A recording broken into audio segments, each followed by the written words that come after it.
ओम शांति। ओम शांति। आज 18 जून 2026 आज की साकार मुरली के अनमोल मधुर महावाक्य सुनेंगे। मीठे मीठे बाबा के मीठे बच्चे अतीन्द्रिय सुख का अनुभव करने के लिए सदा इसी स्मृति में रहो कि हम किसके बच्चे हैं। अगर बाप को भूले तो सुख गुम हो जाएगा। अतीन्द्रिय सुख का अनुभव करने के लिए सदा इसी स्मृति में रहो कि हम किसके बच्चे हैं। अगर बाप को भूले तो सुख गुम हो जाएगा। प्रश्न है, बाप के मिलने की स्थायी खुशी किन बच्चों को रहती है? बाप के मिलने की स्थायी खुशी किन बच्चों को रहती है?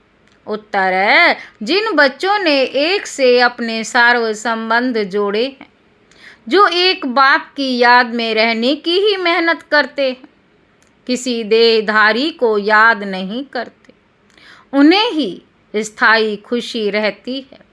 अगर देहधारी की याद है तो बहुत रोना पड़ेगा।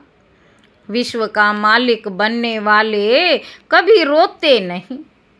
गीत है, बचपन के दिन भुला न देना। ओम शांति। बाप कहते हैं, मीठे बच्चों, हम बेहद के बाप के बच्चे हैं, ये भूलो मत। ये भूले तो अपने को रुला देंगे। बाबा कहते, हम बेहद के बाप के बच्चे हैं, ये भूलो मत। ये भूले तो अपने को रुला देंगे। छी दुनिया में बुद्धि चली जाएगी।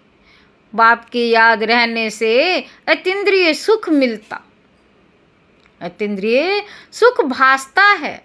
वह सुख बाप को भूल जाने से गुम हो जाएगा। हरदम याद रहना चाहिए हम बाबा के बच्चे, नहीं तो अपने को रुला देंगे। सब भगवान के बच्चे हैं। सब कहते हैं, है बाबा, है परम पिता परमात्मा, रक्षा करो।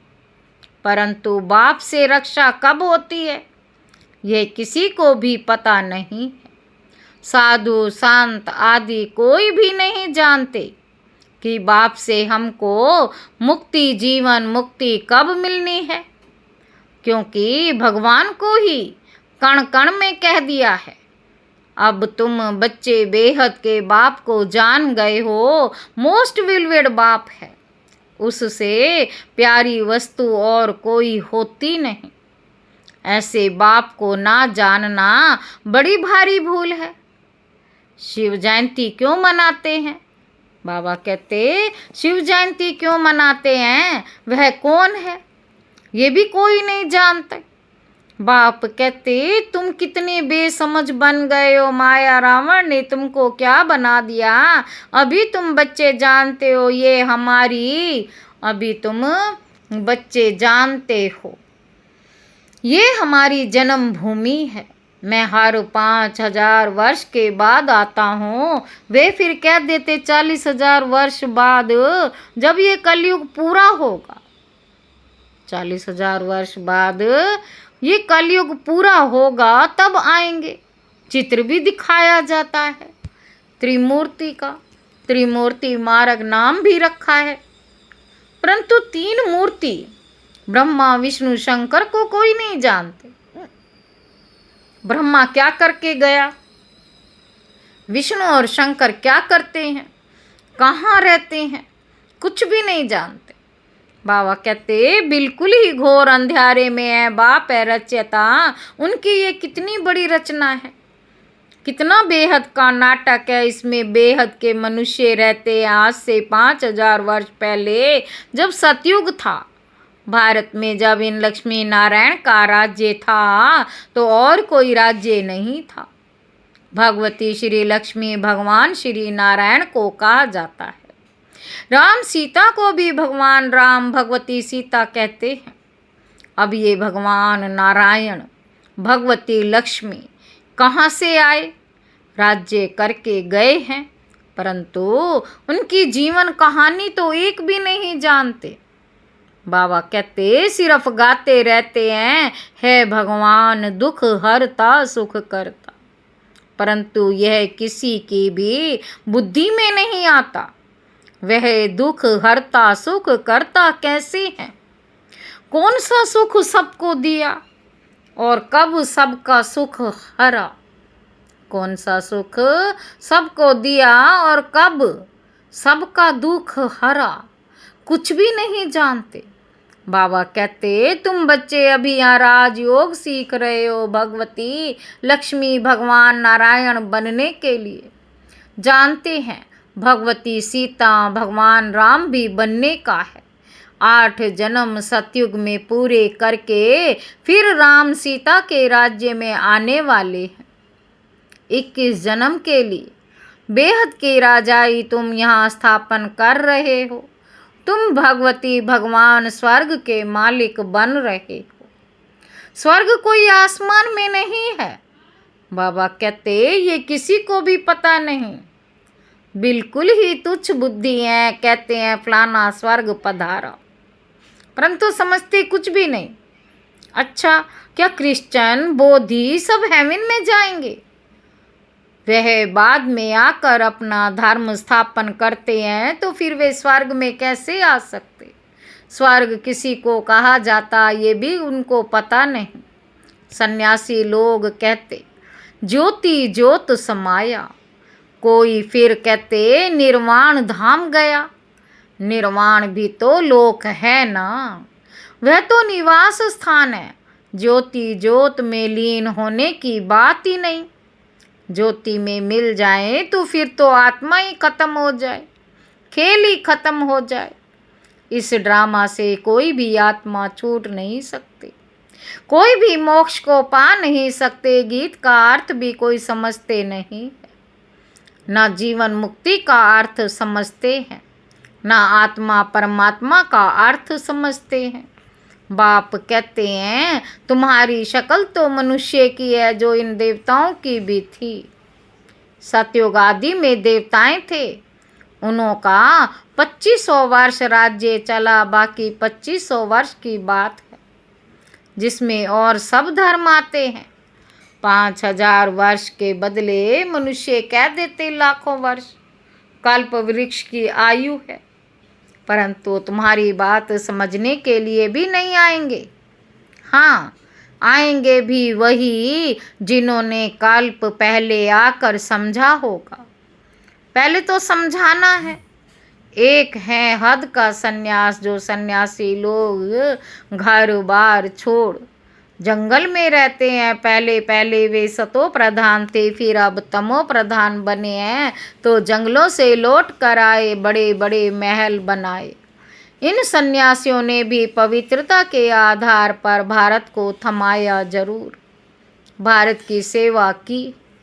ये सन्यास धर्म नहीं होता तो भारत एकदम विकारों में जल मरता, पतित बन जाता।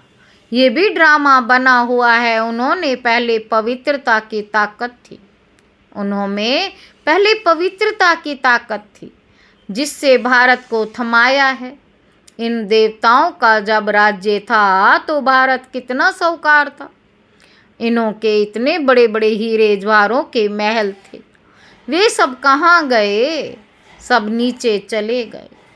लंका और द्वारिका के लिए कहते हैं समुद्र के नीचे चली गई। अभी तो है नहीं, सोने के महल आदि सब थे ना। जब मंदिरों आदि में हीरे जवाहरात लगे सकते हैं तो क्या वहाँ नहीं होगा?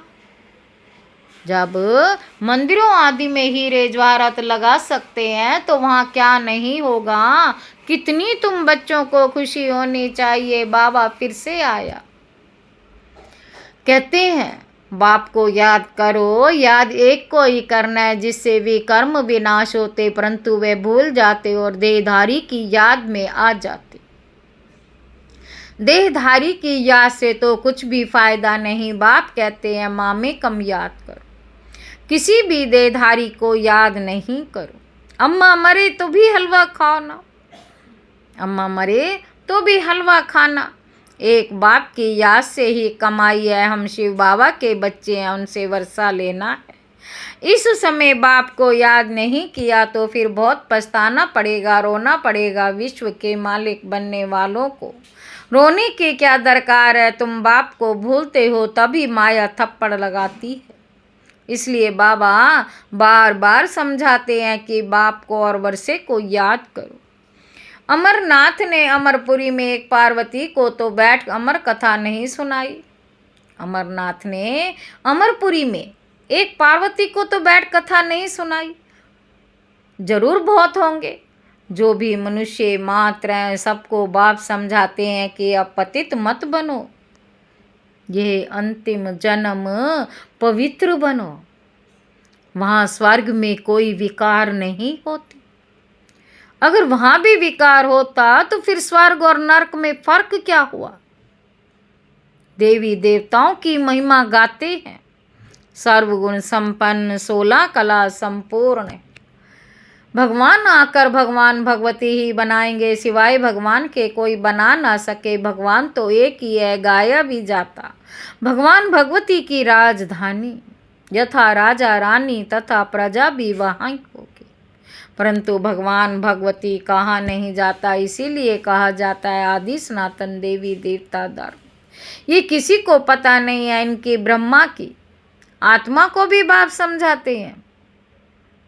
एक बाप की, एक दादा की, दो आत्माएं हैं ना। एक बाप की, एक दादा की, दो आत्माएं हैं ना। एक आत्मा 84 जन्म लेती, दूसरी आत्मा पुनर्जन्म रहित है, जन्म नहीं लेती। बाप कभी पुनर्जन्म नहीं लेते। एक ही बार आकर सारे विश्व को पवित्र बनाने के लिए हमको राजयोग सिखाते। बाप तुमको समझाते, मैंने इसमें प्रवेश किया, ये 84 जन्म भोग आए हैं।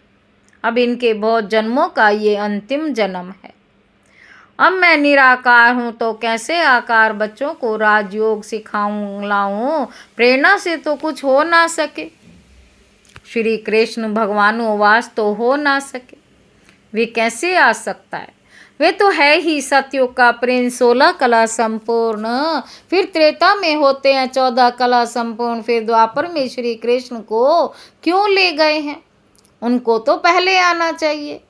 बाप समझाते हैं, पहले बाप को याद करो, नहीं तो माया एकदम थप्पड़ मार देगी। छुई मुई का एक झाड़ होता है, हाथ लगाओ तो मुरझा जाए।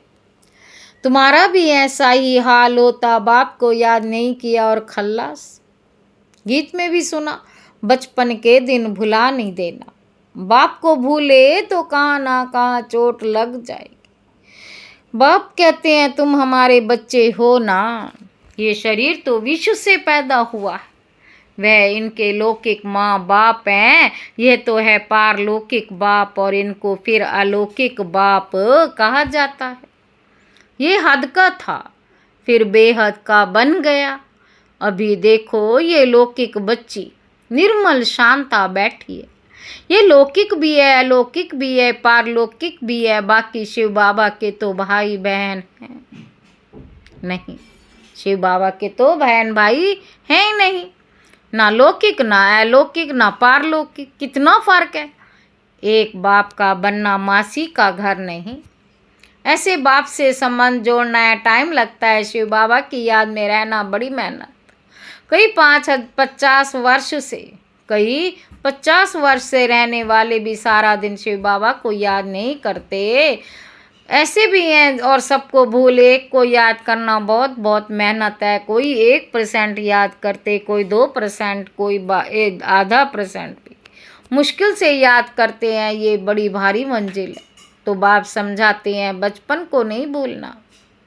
बाप से स्वर्ग का वर्षा मिलता, तुम जानते हो। हम जीते जी मर कर बाप के आकर बने हैं। नई दुनिया में जाने के लिए तो तुम्हें स्थायी खुशी रहनी चाहिए।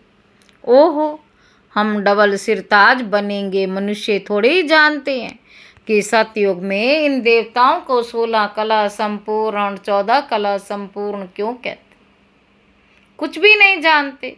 ये भक्ति मार्ग के शास्त्र आदि फिर भी बनेंगे। ये हठ योग तीर्थ यात्रा आदि सब फिर भी होंगे, परंतु इससे क्या होगा?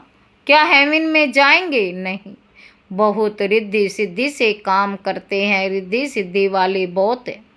हजारों मनुष्य उनके पिछाड़ी पड़ते रहते हैं, रिद्धि सिद्धि में बहुत घड़ियाँ आदि चीज़ें निकालते हैं। ये थोड़ी समझते हैं कि एक अल्पकाल के लिए सब है, इसमें बहुत मेहनत करनी पड़ती। ये रिद्धि सिद्धि आदि सीखने की भी किताब होती है, कितने लाखों मनुष्य उनके पिछाड़ी पड़ते। तुम बच्चे जानते हो हमको बाबा से स्वर्ग का वर्षा मिलता है, इन आँखों से जो कुछ देखते हो वह नहीं होगा। बाप समझाते हैं, तुम अशरीरी आए थे, फिर शरीर 7 पाठ बजाया। अगर 84 लाख का हिसाब किताब बताएं तो 12 मास लग जाएं, हो ही नहीं सकता। 84 जन्मों का हिसाब किताब बताना तो बिल्कुल सहज है। तुम 84 का चक्र लगाते रहते हो।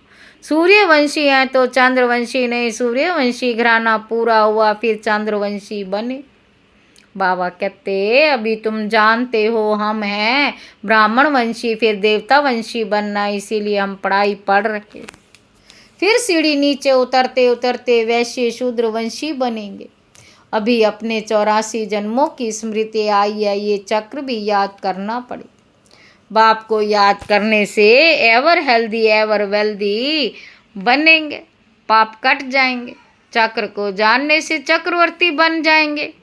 बाबा कहते तुम जानते हो ये पुरानी दुनिया कब्रिस्तान बननी है, कुछ भी नहीं रहेगा, खत्म हो जाएगा। राम गयो रावण गयो। राम का कितना छोटा परिवार होगा सतयुग में, अभी रावण का कितना बड़ा परिवार है। बच्चे जानते कि ये राजधानी स्थापन हो रही है, हर बात में पुरुषार्थ फर्स्ट। बाप पुरुषार्थ कराते, बच्चे मुझे याद करो जिस बाप से अथाह स्वर्ग की बादशाही मिलती, क्या उनको याद नहीं कर सकते? नहीं करेंगे।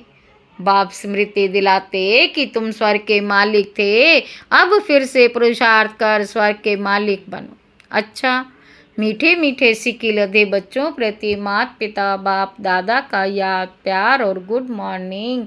रूहानी बाप की रूहानी बच्चों को नमस्ते। हम रूहानी बच्चों की रूहानी बाप दादा को याद प्यार और गुड मॉर्निंग। नमस्ते बाबा, नमस्ते, शुक्रिया बाबा, शुक्रिया। धारणा के लिए मुख्य सार, पहला पॉइंट, कभी भी किसी बात में छुई मुई नहीं बनना है। ईश्वरीय बचपन को भूल मुरझाना नहीं है। इन आँखों से जो कुछ दिखाई देता उसे देखते भी नहीं देखना है। दूसरा पॉइंट है, एक बाप की याद में ही कमाई है, इसीलिए देहधारियों को याद कर रोना नहीं। बाप और वर्षे को याद कर विश्व की बादशाही लेनी है। वरदान है, श्रेष्ठ मत के आधार पर मायावी संग दोष से परे रहने वाले शक्ति स्वरूप भव।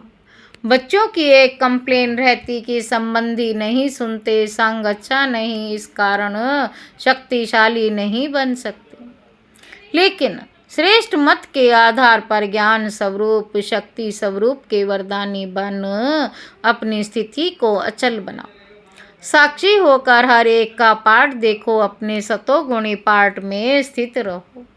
सदा बाप के संग में रहो तो तमोगुणी आत्मा के संग के रंग का प्रभाव पड़ नहीं सकता। स्लोगन है, कर्म योगी वह है जो कर्म के कल्प वृक्ष की डाली पर बैठ कर्म करते भी उपराम स्थिति में रहे। ये अव्यक्त इशारे।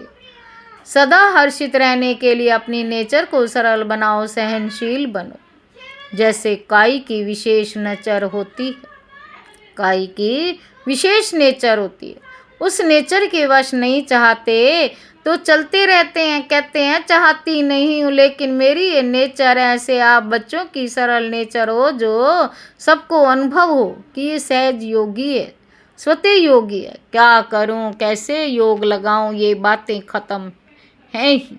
सदा सहयोगी अर्थार्थ योगी। इसी एक बात को नेचर और नेचुरल करने से सभी सब्जेक्ट में परफेक्ट हो जाएंगे। अच्छा, ओम शांति।